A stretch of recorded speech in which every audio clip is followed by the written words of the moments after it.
ডাকসুটা এমনি এমনি হচ্ছে না। ডাকসুর জন্য আমাদেরকে ফাইট করতে হয়েছে, লড়াই করতে হয়েছে। একটা গোষ্ঠী তারা প্রভাব বিস্তার করে ডাকসুকে হইতে দেয় নাই। 19 সালে যারা আমার উপরে হামলা করেছে যেই ব্যক্তি, উনিও এখন ডাকসুর প্রার্থী। বড় কথা হচ্ছে যে সেই সময় সেই ছাত্রলীগ নেতা, পরবর্তীতে মানুষ ভালো হবে না এটা আমরা বলি না, মানুষ ধর্ম পর্যন্ত পরিবর্তন করে, কিন্তু তার বিরুদ্ধে আমরা ফৌজদারি অভিযোগ দিয়েছি, সেগুলো অন রেকর্ড আছে ভাই। গুগলে সার্চ দিলেও এই যে আপনাদের এই যে নিউজ 24-এর সেই লাইভগুলো এখনো আছে। তারা যে মারতেছে, সেখানে একজন নারী শিক্ষার্থী তার পেটে লাথি মারা হয়েছে। এখন বিশ্ববিদ্যালয়ের প্রশাসন সেগুলোর বিচার করতেছে না, তারা নাকি ডকুমেন্ট সাক্ষী খুঁজে পায় না। উনিও যদি প্রার্থী হন, আমরা যদি প্রার্থী হই, তাহলে এটা এটা কেমন ডাকসু হবে? এখন আপনি যে বলতেছেন যে আমরা ডকুমেন্ট কেন দিচ্ছি না, ভাই আমরা ডকুমেন্ট কেন দিচ্ছি না? 2019 সালে সেই সময়ে তৎকালীন ভিসি প্রক্টর তাদের কাছে ডকুমেন্ট সহ অভিযোগ করা হয়েছে।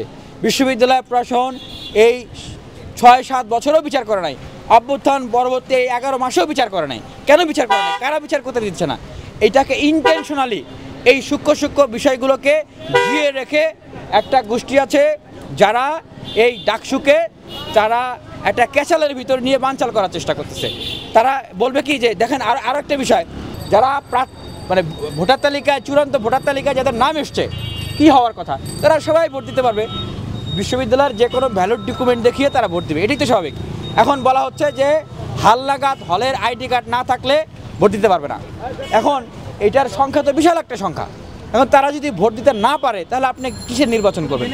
ভাই আজকে আমাদের মাননীয় ভিসি স্যার যে বক্তব্য দিয়েছেন যে ডাকসুকে যদি বাধাগ্রস্ত করা হয় তাহলে কে কি করেছে উনি সব বলে দিবেন। আমি মাননীয় ভিসি স্যারের উদ্দেশ্যে বলবো যে স্যার, আপনি আমাদের সর্বশেষ ভরসার জায়গা এবং আশার জায়গা, কে কি করেছে আপনি এখন বলে দেন। আপনি যদি সেটা না বলেন তাহলে এইটা আমাদের উপরে জুলুম করা হবে। কারণ ডাকসুটা এমনি এমনি হচ্ছে না।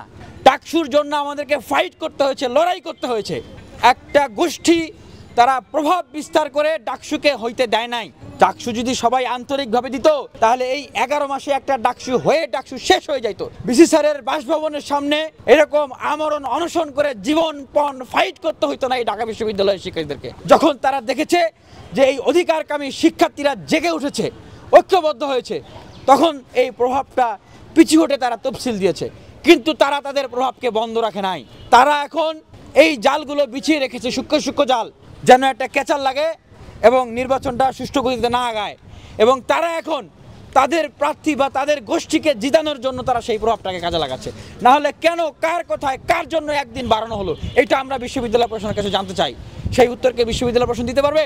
ককটেল যে বিস্ফোরণ হয়েছে বিশ্ববিদ্যালয়ের ভিতরে, কারা ককটেল বিস্ফোরণ করেছে, কেন বিস্ফোরণ করেছে, কেন বিশ্ববিদ্যালয় প্রশাসন সৎ সাহস নিয়ে এখনো সেই কথাগুলো বলতে পারতেছে না?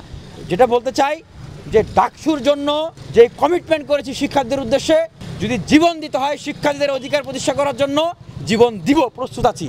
এবং শিক্ষার্থী ভাই বন্ধুদের উদ্দেশ্যে বলছি যে ডাকসুর যে আমেজ উৎসব আপনারা দেখছেন, এটা শুধু আমেজ এবং উৎসব বা ডাকসু একটা নির্বাচন না। শুধু ভাই, এটা শুধু একটা নির্বাচন না আমার বোন, এইটা হচ্ছে আমাদের অধিকার আদায়ের আন্দোলন। এটা এত সহজেই আমাদেরকে দিবে না, এটা আমাদেরকে আদায় করে নিতে হবে। আপনারা সচেতন হন, তৎপর হন। যারা ষড়যন্ত্র করছে তাদেরকে রুখে দেওয়ার জন্য আপনারা এগিয়ে আসুন এবং ডাকসু নির্বাচনকে বাস্তবায়ন করার জন্য আপনারা সক্রিয় হন। যারা এই প্রভাব বিস্তার করতেছে তাদের জবাবটা আপনারা ব্যালটের ভিতর দিয়ে দেন।